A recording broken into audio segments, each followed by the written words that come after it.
ये तो इसका बाहरी रूप रहा।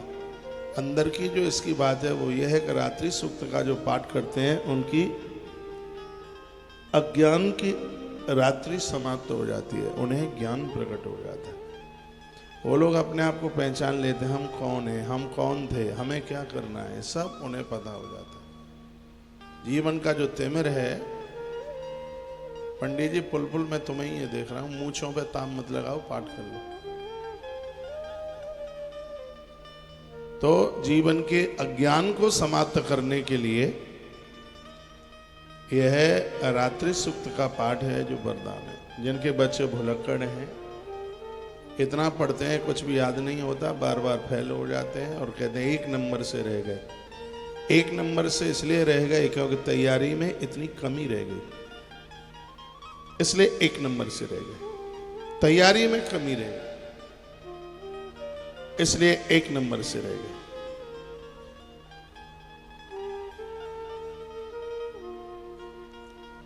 इसलिए ध्यान रहे इस बात के लिए, घी का दिया जला करके दिन में टाइम मिलता है तो दिन में, रात्रि में समय मिलता है तो रात्रि में विषम संख्या में रात्रि सूक्त के पाठ करें। 3, 5, 7, जिसमें 2 का भाग नहीं जाता, 11 भी कर सकते। श्रीमद् दुर्गा सप्तशती के गीता प्रेस की दुकान की यदि किताब है तो पेज नंबर 41 और 42, 2 पेजों पर रात्रि सूक्त का पाठ दुर्गा सप्तशती में समलंकृत किया गया है। पेज नंबर 41 और 42। जो भी कोई इसको पाठ करेगा, सभी किताबों का ज्ञान माथे में आके बैठ जाएगा। मेमोरी अद्भुत हो जाएगी, भूलेंगे नहीं, एक बार भी पढ़ लेंगे कुछ तो मेमोरी शक्ति पावरफुल हो जाएगी। यह रात्रि सूक्त की इतनी बड़ी महिमा है। यह तो मुझे भी करना चाहिए, आपको भी करना चाहिए, और जो मुझे सुन पा रहे हैं उनको भी रात्रि सूक्त का पाठ करना ही चाहिए। सानो अद्यस्या वयम निमते यामन वृक्षमयी वृक्षेण वसतिम वयाः। ये रात्रि देवी, एक भक्त प्रार्थना करता है, हे माँ मेरे ऊपर तू प्रसन्न हो जा। तेरे आने पर हम लोग अपने घरों में सुखपूर्वक नींद लेते हैं। रात्रि सूक्त का पाठ करने वालों की जो अनिद्रा की बीमारी है वो खत्म हो जाती है। अनिद्रा की बीमारी है, रात रात भर तक सो नहीं पाते, ये बीमारी है बिल्कुल। और नींद पूरी नहीं होगी तो स्वास्थ्य बिगड़ जाएगा, आदमी ज़्यादा बीमार हो जाएगा, आयु नष्ट हो जाएगी, जीवन कष्टदायक हो जाएगा। जिनको निद्रा नहीं आती है, टैबलेट लेकर के भी नहीं सो पाते, आज से ही आप रात्रि सूक्त का पाठ आरंभ कर दें। आप देखिए कितना आराम से, कितना चैन से आप टेंशन मुक्त होकर के आप सोते हैं। आज ही रात को रात्रि सूक्त का पाठ करके सोइए। नींद ना आवे तो कल मुझे फ़ोन करके बताना। 9219512704 इस नंबर पे बात करूँगा। 92 195 12 704।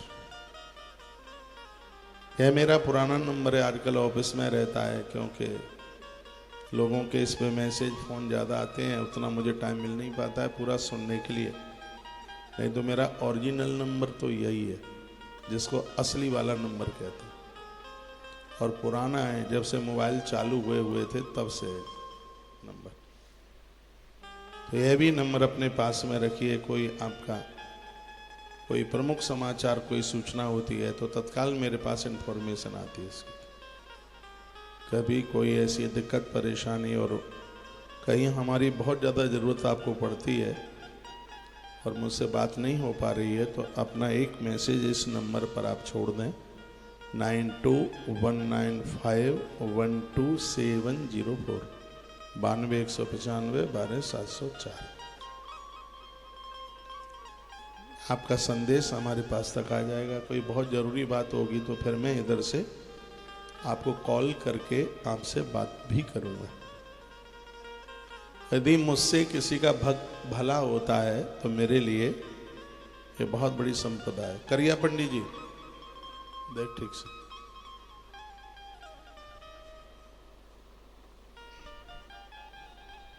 बोलिए बांके बिहारी लाल की जय। श्री हनुमान जी महाराज की जय। जय जय श्री जय राम जय। श्री राधे श्याम।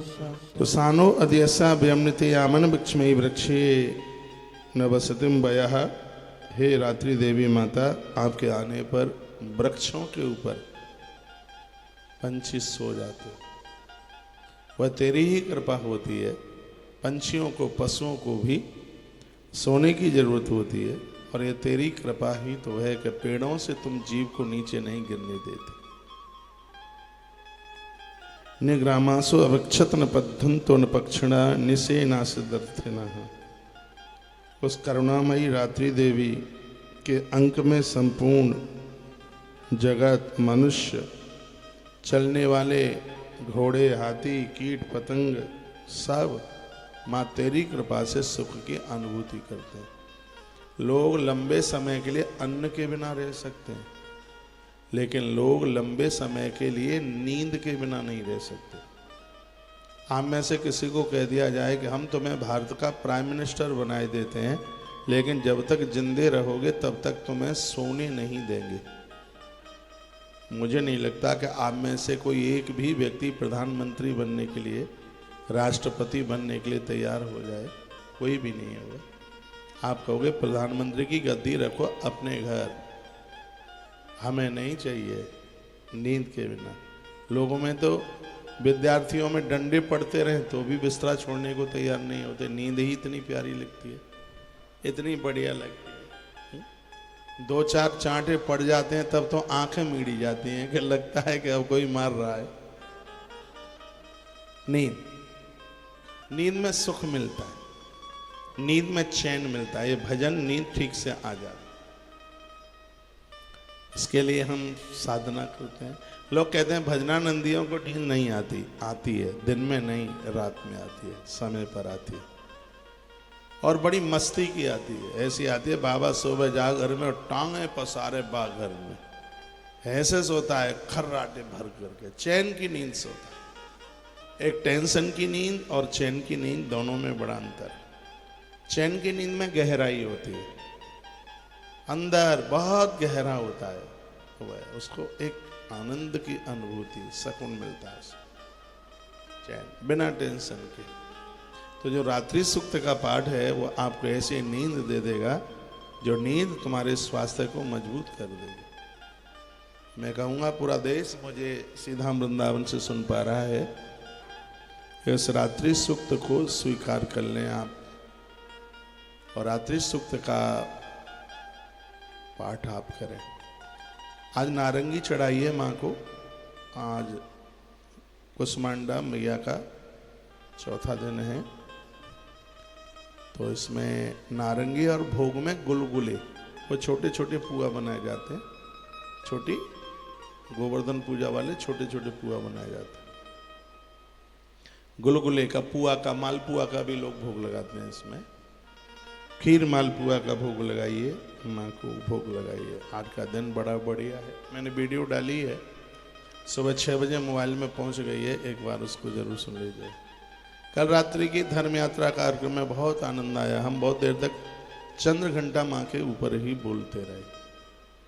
वाक सिद्धि हो जाना, वाक में, वाणी में मधुरता आ जाना, आपकी आवाज़ उस लोक तक पहुँच जाए, ये सब ऐसी तमाम बातें। भूरा पंडित पीछे मन देख, आगे देख, नीचे। बोलिए बांके बिहारी लाल की जय। श्री हनुमान जी महाराज की जय। जय जय श्री राधे श्याम। तो निग्रामासो अवक्षत्र पद्मतो न पक्षिणा निसेनासना। ग्रामवासी, शहरवासी, जहाँ भी जो रहते हैं, जीव जंतु, ऊंट, खच्चर, घोड़े, सबका नाम ले दिया। माँ, हे रात्रि देवी, आपकी वजह से सब चैन में। स्वयं माँ भगवती जगदम्बा ही तो रात्रि देवी के रूप में प्रकट होती है। स्वयं माँ भगवती ही रात्रि के रूप में है। माँ भगवती जगदम्बा, हे देवी, आप ही रात के रूप में हैं। आप सभी पथिक, पशु, पंछी, पंखों से उड़ने वाले, पतंगे, कीट, यात्रा करने वाले, ऐसे सभी को आपकी कृपा से सुखपूर्वक नींद मिलती है।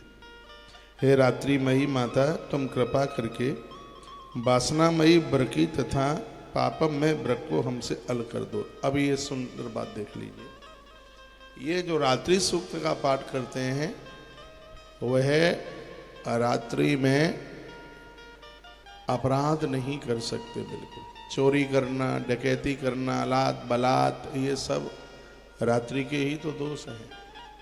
आदमी बहुत अपराध करता है, रात को ताले तोड़ देगा, चोरी कर लेगा, किसी को उठा के ले जाएगा, तो ये अपराध बहुत होते हैं रात्रि में। देखो कितनी सुंदर बात, एक साधक कहता है, हे माँ यदि तेरी कृपा होगी तो हमसे दोष छूट जाएगा, हम कुछ गलत नहीं करेंगे, हम किसी की चोरी नहीं करेंगे, हम किसी के लिए बुरा नहीं करेंगे, हमसे कोई कुकर्म नहीं होगा।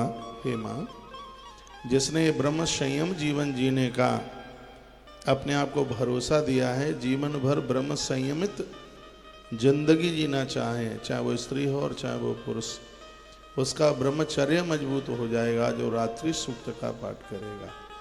इतनी बड़ी महिमा है, गुप्त बीमारियां समाप्त हो जाएंगी जो रात्रि सूक्त का पाठ करेंगे। इतनी बड़ी महिमा वेदोक्त रात्रि सूक्त है ये। तो इसमें ये वर्णन किया गया है, कहा गया याभ्या ब्रकम ब्रकम यवस्तन्मूर्वे यथानः सुतरा भव।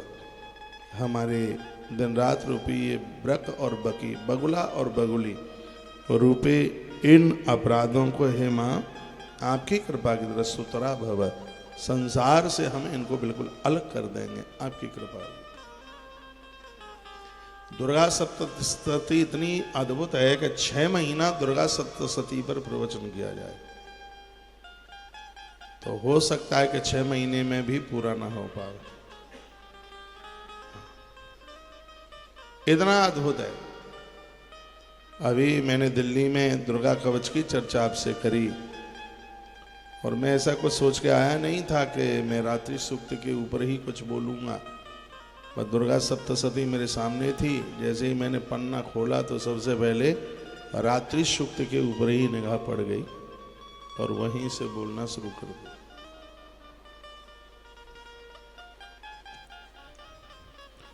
तो अगली बात कही जा रही है, उपमा पेप सत्तम कृष्णम व्यक्त मस्ततः उस ऋडेव याता। हे माता, हे माँ भगवती, आप रात्रि के अधिष्ठात्री हैं। सब ओर फैला हुआ अज्ञान में काला अंधकार मेरे निकट ना आ जाए, यह कृपा आप कर देना। क्या सुंदर बात कही है। जो रात्रि सूक्त का पाठ करते हैं उनको समाज में कोई अपयश का काला टीका नहीं लगेगा, काला धब्बा नहीं लगेगा, काले काम नहीं होंगे उससे, खोटे काम नहीं होंगे उससे। यह है महिमा है रात्रि सूक्त की। लोग योगी बन जाएंगे, नींद उनकी अपने कब्जे में हो जाएगी। नींद निंदा दोनों को सहन कर लेना, झेल लेना बड़ी मुश्किल की बात है। नींद और निंदा, इन दोनों को विजय इनके ऊपर प्राप्त कर लेना मुश्किल है। लखनलाल ने विजय प्राप्त करी है नींद के ऊपर। यदि वो ऐसा ना कर पाते तो मेघनाद को ही नहीं मार पाते, क्योंकि मेघनाद को तो वही जीतेगा जिसने नींद, स्त्री और आहार तीनों के ऊपर विजय प्राप्त की। 3 की ओर मेघनाद काम का नाम है। संसार के काम को कौन जीतेंगे? जो संसार के काम को कौन जीतेंगे? जिसने निद्रा, अन्न और स्त्री तीनों के ऊपर विजय प्राप्त कर ली। आप पड़ोसी को जीत लेंगे, यहां तक कि आप यमराज को जीत सकते हैं, लेकिन स्त्री को जीतना बड़ा मुश्किल। ये बिना फांस की फांसी है, दिखता नहीं है मार रही है, लेकिन अंदर से छुरी चला रही है। इसको जीतना ये सबके बस का काम नहीं है। बड़े बड़े लोग मोहित हो गए उसको देख करके। इसके अनेक रूप हैं। कोई नारी तुम्हें डिगा ना पाए, उसके लिए ही तो मृत्यु लोक का पुरुषों के लिए नवरात्रि वरदान है। नारी के अंदर मात्र भाव दिखाई दे।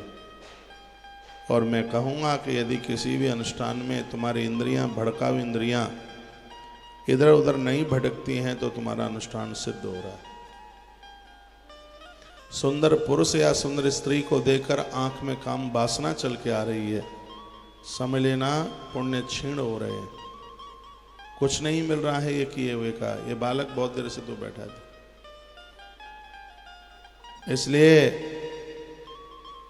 ये देवी देवताओं की स्तुति, प्रार्थना, मंत्र जप हमें होनहार बना देते हैं। ये अनुष्ठान हमें साधक बना देते हैं। बहुत बड़ी बात मैं बोल गया हूँ।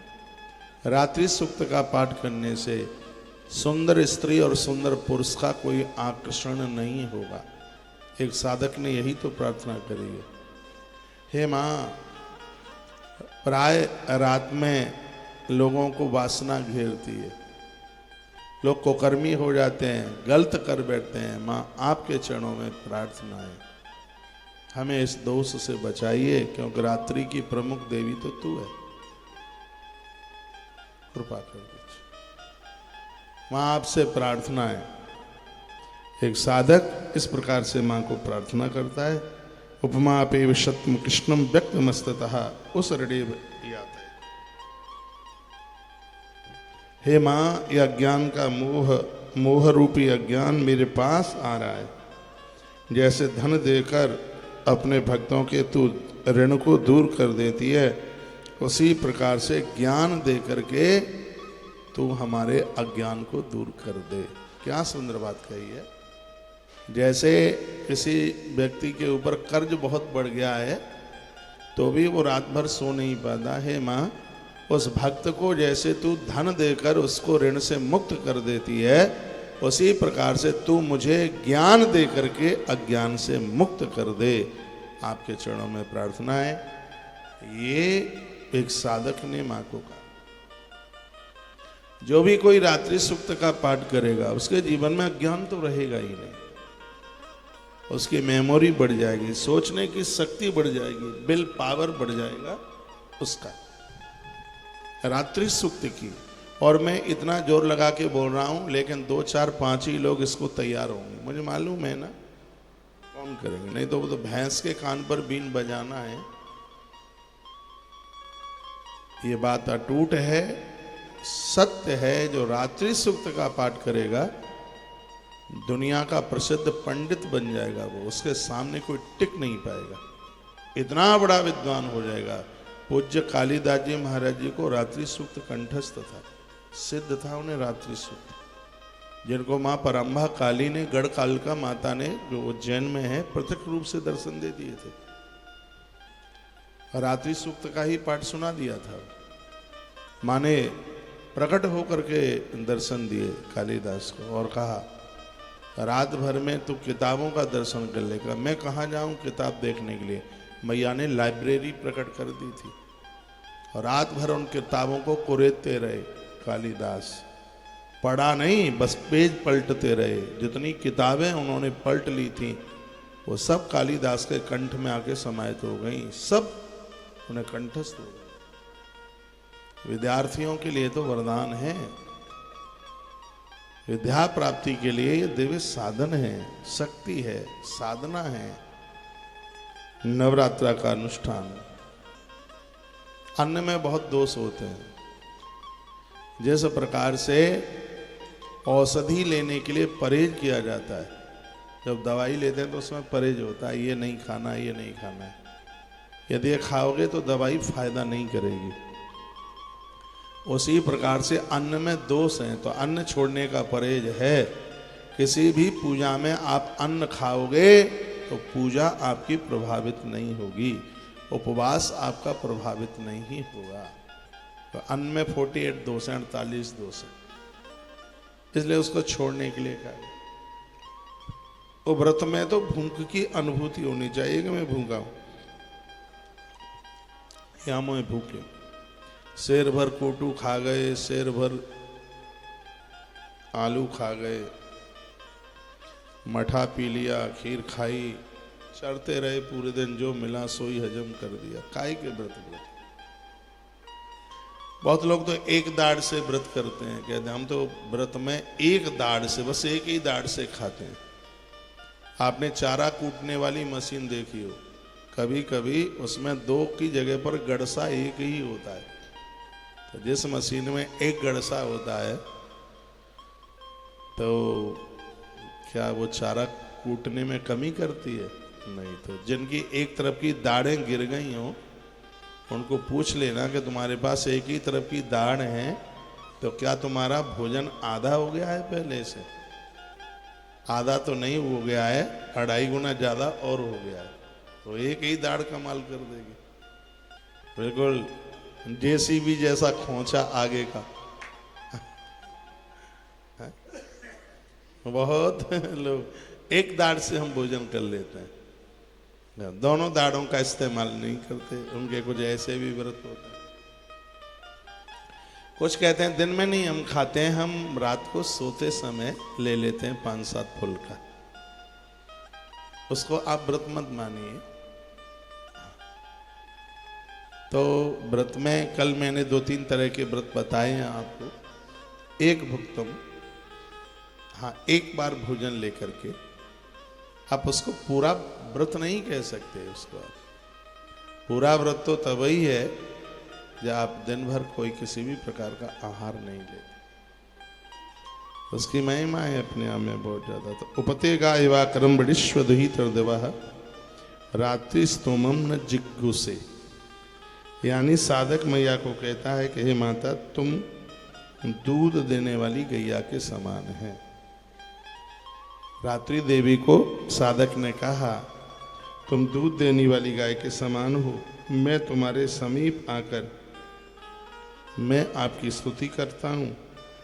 हे माता आकाश रूपी आप हैं, तुम्हारी कृपा से मैं काम आदि शत्रुओं को जीत चुका हूँ। जीतूंगा ये नहीं, जीत चुका हूँ आपकी कृपा से। तुम स्तोम की भांति मेरी भविष्य को, आप मेरी आहुति को आप स्वीकार करो, मेरी प्रार्थना को आप स्वीकार करो। मैं तेरा बेटा हूं, तुम मेरी मां। बेटा कीचड़ में गिर जाता है तो पिता भले ही उसको ना नहलाए ना धुलाए, लेकिन मां तो साफ सुथरा कर देती है। संसार के भोगों का कीचड़ हमसे लग गया है, हे मां जिस दिन तेरी कृपा का जल हमें अरी धुलाई कर देगा उसी समय हम भक्त बन जाएंगे, हमारे अंदर से भक्ति स्फुरित हो जाएगी। ऐसी बड़ी अद्भुत स्तुति रात्रि सूक्त। आइए एक बार मैं इसका पाठ कर दूं। पेज नंबर 4141 पर है और इसमें विनियोग छोड़ना पड़ेगा। ओम रात्रि पादष्टुत सूक्तस्य कौशिकः सौवरो रात्रवा भारद्वाज ऋषि रात्रि देवता गायत्री छंद देवी महात्म्य पाठे विनियोग।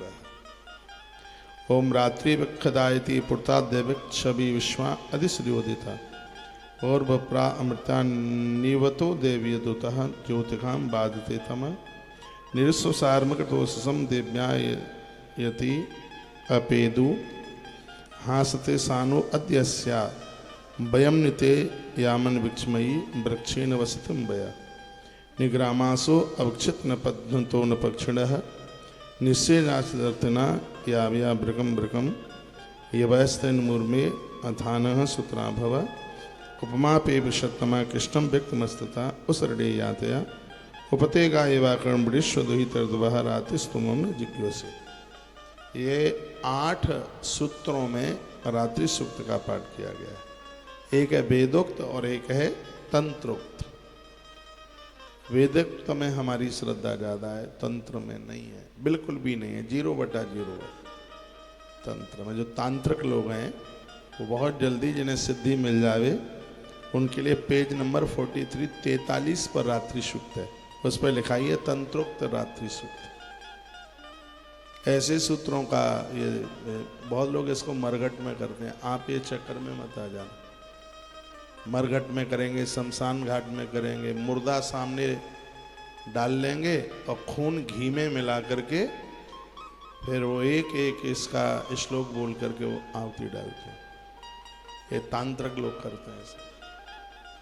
खून ले लेंगे पशुओं का, जानवर का, मनुष्य की खोपड़ी रख लेंगे, उठा के ले आते हैं उसमें से, शमशान घाट में से मनुष्य की खोपड़ी का वो हवन कुंड टाइप का बना करके, और पशुओं का खून, तो मनुष्य का खून भी ले लेते हैं और उसमें वो घी मिला लेंगे, फिर उसमें वो ये आहुति डालते हैं।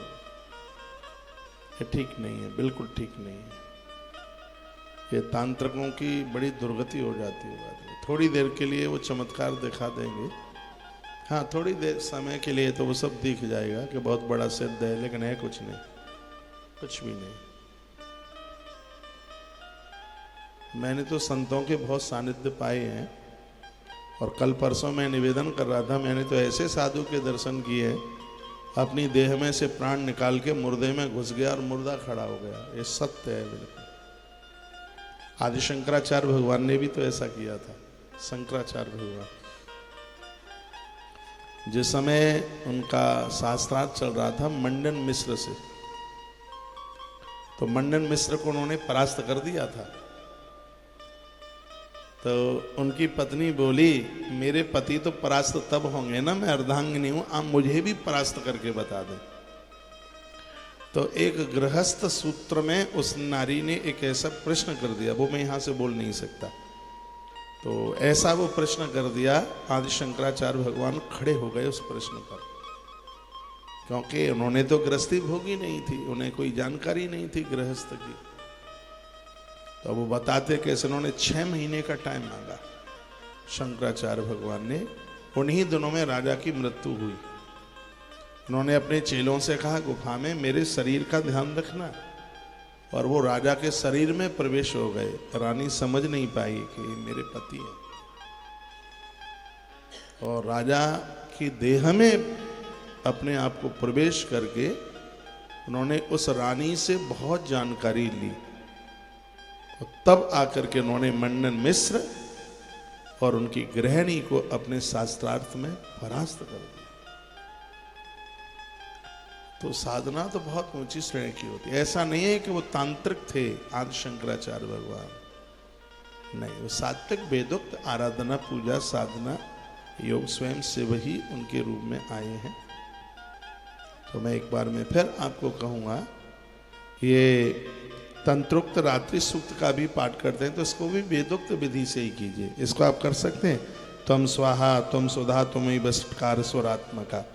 लेकिन तंत्र में जो जो चीज़ें हैं उनका बिल्कुल प्रयोग मत कीजिए। फूल चढ़ाइए ना, इसमें ड्राई फ्रूट चढ़ाया जाता है माँ भगवती को, और उसको फिर यज्ञ में प्रयोग में ले लिया जाता है, हवन में प्रयोग में ले लिया जाता है। ड्राई फ्रूट की भारी महिमा है।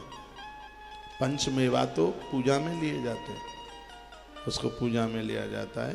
घोर गरीबी का नाश होता है यदि यज्ञ में ये सूखे मेवों की आहुति डाली जाती थी। ये तो सब तब पता चलता है जब ग्रंथों का स्वाध्याय करते हैं। माँ दुर्गा के ऊपर बहुत ग्रंथ है, इतने ग्रंथ हैं माँ दुर्गा के ऊपर, तुम्हारे घर का 30 बाई 60 का प्लॉट जिसमें मकान बना है छोटा पड़ जाएगा, अकेली दुर्गा मैया के ऊपर। मेरी बातें नोट कर लें जो मैं बोल रहा हूँ। वर्तमान समय में अपने देश में माँ दुर्गा के ऊपर इतनी किताबें हैं कि 200 गज में बना हुआ मकान छोटा पड़ जाएगा। इतनी किताबें हैं, उनको रखना शुरू करोगे तो इतनी किताबें, एक माँ दुर्गा के ऊपर इतनी किताबें, तो हमारे तो कितने देवता हैं। इसलिए तो महाराष्ट्र में बाल गंगाधर तिलक, लोकमान्य बाल गंगाधर तिलक ने बात कही थी, ऊपर उड़ने वाले जहाज और जल में तैरने वाले जलयान और पृथ्वी पर रेंगने वाले मोटरयान, ऊपर उड़ने वाले वायुयान, इन तीनों की लोडिंग की जाए जितने भी हैं धरती पर, तो ये साधन कम पड़ जाएंगे। हमारी पूरी कथाएं हमारी पूरी किताबें लोड नहीं हो पाएंगी। हमारे पास इतने ग्रंथ हैं, आदमी के 10 जन्म कम पड़ जाएंगे सनातन धर्म की संपूर्ण किताबों को पढ़ने के लिए। आज तक कोई आंकड़ा लगा के ये नहीं बता पाया कि सनातन धर्म में कितनी किताबें हैं, धार्मिक कितने ग्रंथ हैं, आज तक पता नहीं।